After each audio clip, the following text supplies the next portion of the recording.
Hello दोस्तों, मैं सुरेश्वर यादव पर्दाफाश में आपका स्वागत करता हूं। मेरा टॉपिक में आज मुस्लिम भाइयों से सवाल है।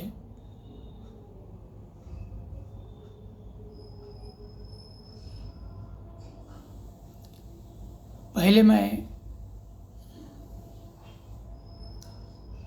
एक दूसरे चर्चा करता हूं, क्योंकि मैंने पहले भी कह चुका हूं कि मुस्लिमों का जो स्वभाव होता है बिल्कुल कट्टर होता है,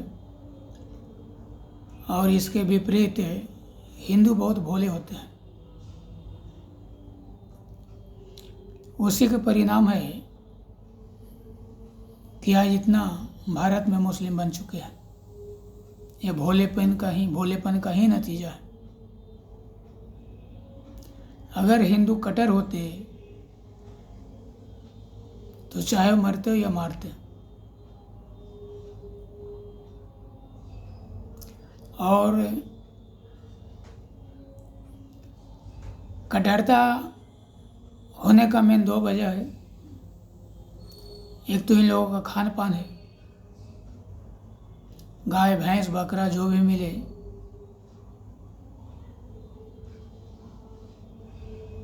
इनका धर्म इसका इजाज़त देता है। और कहावत है कि जैसा अन्न वैसा मन। अगर मन को शांत और कट्टरता से रहित बनाना है तो शुद्ध सात्विक भोजन खाया जाता है। लेकिन अगर तामसी भोजन आप खाओगे तो मन भी तामसी होगा और कट्टरता पैदा होगा ही। दूसरी, इनका जो धर्म ग्रंथ है, कुरान हो, हदीस हो या शरीयत हो,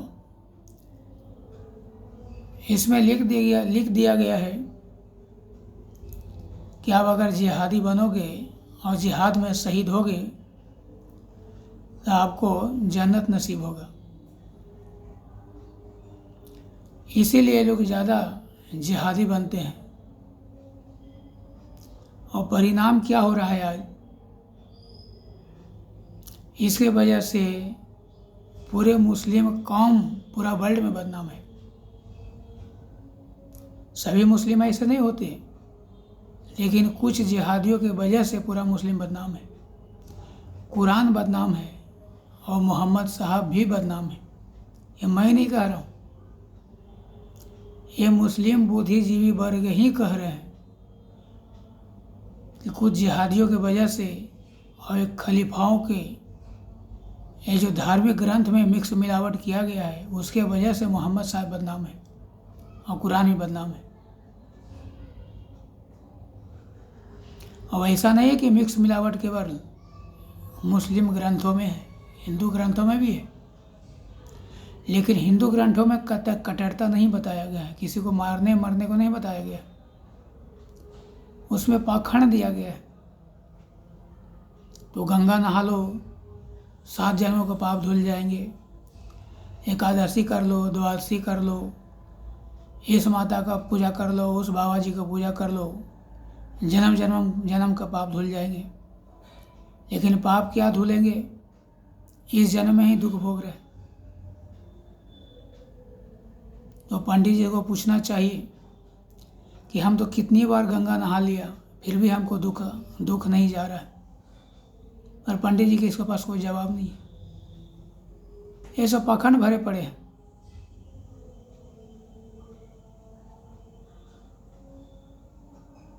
तो मैं जिहादियों से कहना चाहता हूँ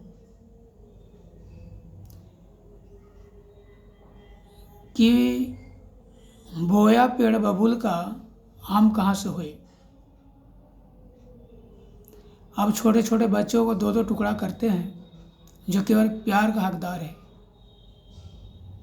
उसको तलवारें देख के उसको क्या हालत होता होगा, आप सोच सकते हो। औरतों को सामूहिक बलात्कार करते हो। ये बच्चों के, औरतों के जो आह ले रहे हो वो आह का जवाब आह ही मिलता है। ये मासूम बालक जो केवल प्यार के हकदार होते हैं, उसको दो दो टुकड़े करोगे तो तुम्हारा जन्नत क्या दोजख भी नसीब नहीं होगा। दोजख के भी दरवाजे बंद हो जाते हैं ऐसे कुकर्म से। और हमेशा के लिए आप ये जो गटर और नली सड़े हुए होते हैं, बदबू मारता है, उसमें कीड़े बन के सड़ते रहोगे पूरा अनंत काल तक, उसी में जन्म लोगे, उसी में मरोगे। तो एक खराब मानसिकता का परिणाम है। और ऐसे गलत लिखा गया है, वो धर्म को बढ़ाने के लिए लिखा गया है।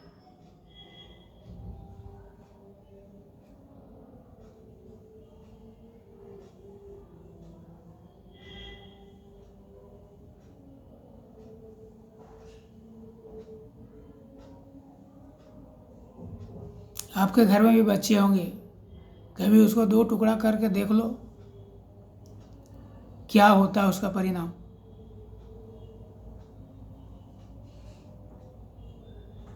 तो मेरा प्रश्न था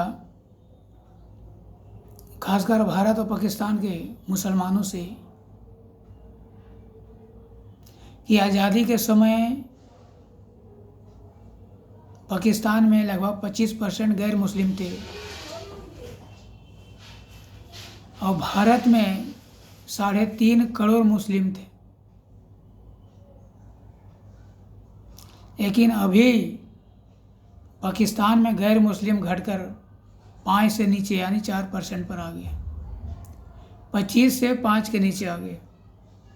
जबकि भारत में 3.5 से लगभग 23 करोड़ होने वाले हैं, 20 करोड़ सुपर हो गया। ऐसा क्यों?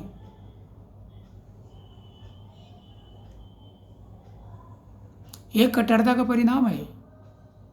मैं बोला नहीं कि जहाँ जिस एरिया में मुस्लिम ज़्यादा हिंदू कम रहते हैं वहाँ हिंदुओं पर बहुत शोषण होता है, उस पर बर्बरता होता है, उसको मुस्लिम बनाने की कोशिश किया जाता है। लेकिन जहाँ हिंदू ज़्यादा होते हैं, मुस्लिम कम होते हैं, वहाँ भाई बना के रखा जाता है, जैसे कि भारत में हुआ। हमने 3.5 करोड़ के मुसलमानों के आज 23 करोड़ बना दिया और पाकिस्तान में 25% मुसलमान हिंदू, जो 25% हिंदू थे आज वो घट के 4% पर आ गया।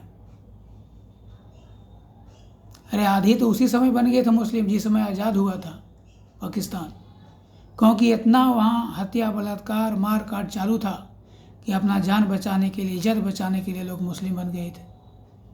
और बाकी को तो जो मुस्लिम धर्म स्वीकार नहीं किए उसको मार पीट करके भारत भगा दिए।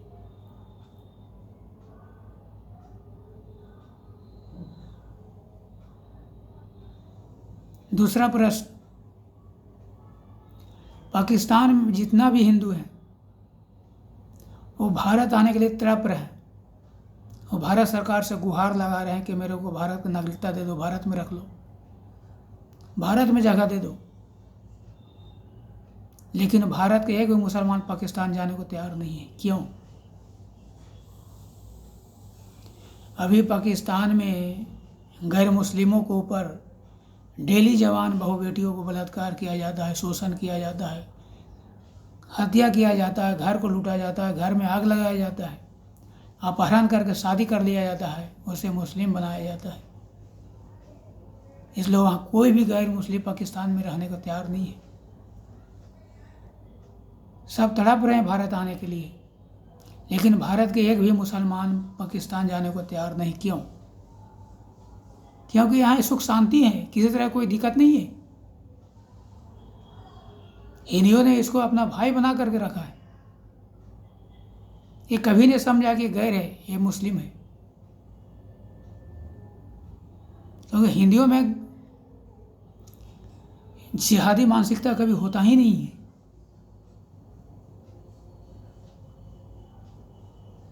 आवाज़ जो भी आज सुनने को देखने को मिल रहा है, ये मुस्लिमों का जिहादी मानसिकता का परिणाम है।